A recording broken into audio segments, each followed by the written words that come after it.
My name is Morgan Dwayne Stanley, and I grew up in the Mississippi Delta. And before, starting the project, looking at, food insecurity and nutrition, I think you have like these, what you on, like maybe a surface level idea of what they look at. Like, for example, if I go in the store and I see something that says whole grain, I'm like, oh yeah, boom, it's healthy for you. You know what I'm saying?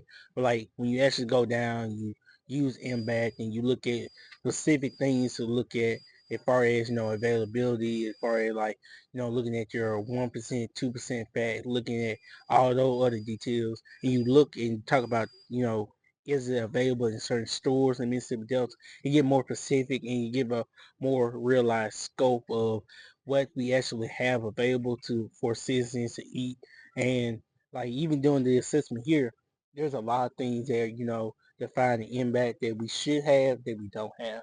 And for a lot of low income community that come to stores like this where, have markdown and cheaper options is, we need better, quality food for those people who don't have access, go shop at larger corporate stores. Hi, my name is Rakaya Hobbs. Before using MBAT, how would I describe food in the Mississippi Delta?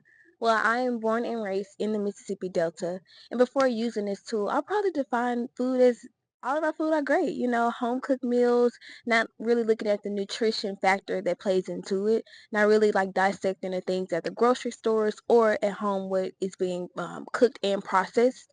Sometimes in the Mississippi Delta, we process food very differently than other places would. Um, for instance, take something like collard greens. We'll probably place bacon in it or different things that would add on more calories and more things that aren't very nutrition to us.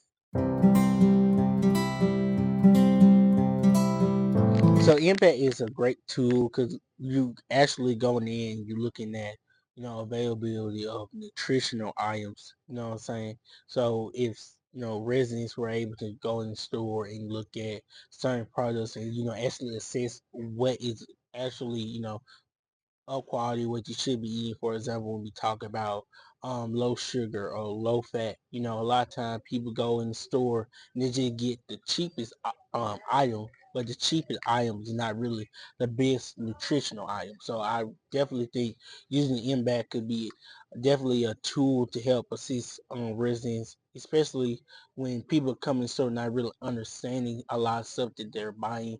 It can be over processed or not fresh or things like that. So it really can be helpful to, people to miss it. Even now, we're doing the MBAT process at the moment. So, what I see it being useful in the Mississippi Delta is by showing that foods with that are more preserved that are on these shelves, sometimes they aren't as great as they need to be for people in the Mississippi Delta. As far as like looking at fat, nutrition, calories, and different things that these foods do have. The different grocery stores that we do have in the Mississippi Delta, like this store we are at now.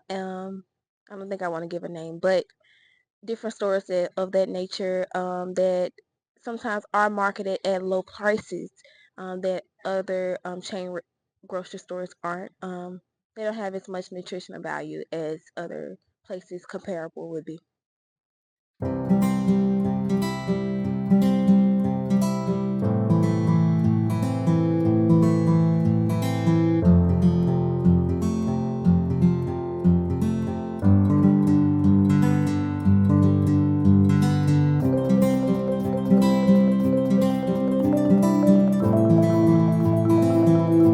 Coming out of there. If you shorthanded on paper, then you got four people here. You got a lot of dead. So you can slow this down so you can regulate the speed. That way you have time to pick up, do what you want to do, get all the bugs up there, bugs them. And if you want to bunch the grain, you bunch and put them on that, over there, and then expect to pick over there if you want to bunch. get point, they'll come here, they'll be chopped. Then go to the J9 chop. They cut half by half, quarter, 1 inch, inch and a half, whatever cut you want to cut. I know how to make it set to cut it. This machine right here.